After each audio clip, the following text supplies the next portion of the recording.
Hi, I'm Chavez Zbur, and I am the Assemblymember for the 51st Assembly District. So I grew up in a small farm community south of Albuquerque, New Mexico. It wasn't the kind of community that any LGBTQ kid would ever want to grow up in. While I didn't know anyone that was gay, I also didn't know anyone who was Jewish until my mentor, his name was Burl Ross, suggested I go take the exam for the service academies in Albuquerque. And when I did it, I ended up scoring, I think, second or third highest in the state, and ultimately ended up at Yale. And that's when I left New Mexico, and that began my exploration of who I wanted to be and my sexual orientation and the person that I would become as an adult.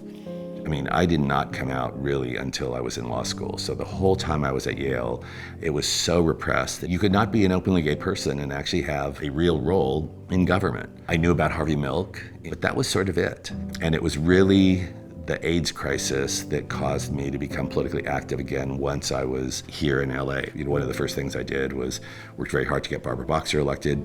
The first time she was running for the Senate, there was a big fundraiser. There was supposed to be a house party at my house. It turned into, I think, something like 700 or 800 people that we had to move to the Hollywood Roosevelt Hotel. It became so well known in Los Angeles that people in my law firm found out about it and found out that I had been one of the organizers, and that's sort of when I sort of came out at my law firm. When I was retiring from Latham & Watkins, I was recruited to come onto the board of Equality California. And one of the things that I became very much aware of, because kids were coming to us, was really the conditions that Jewish LGBTQ students were facing on college campuses. We worked hard on getting rid of all of the discriminatory criminal justice laws. Now, as a member of the legislature, I represent what we believe is the most Jewish district in the entire state. I'm really proud to be a member of both the LGBTQ plus caucus and the Jewish caucus of the California legislature.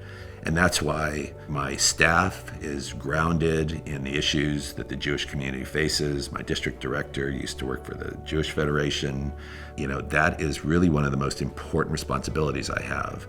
And of course became even more important after October the 7th. And that's a heartbreaking thing for me. And it's something that makes me realize that I actually have to stand up in an even more forceful way.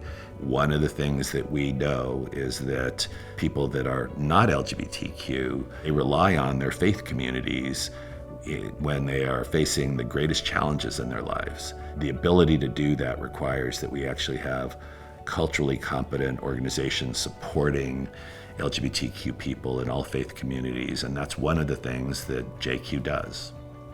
I hope that when people participate in JQ's programs, it'll give them an understanding about how important and how impactful those programs are, that the services are unique, and that they are, one, underfunded, and that they need to be expanded. It's such an honor to be the first non-Jewish person to receive JQ's Leadership Award. And I look forward to many years of working together with this really important organization to improve the lives of both LGBTQ people and our Jewish community, not only here in California, but everywhere.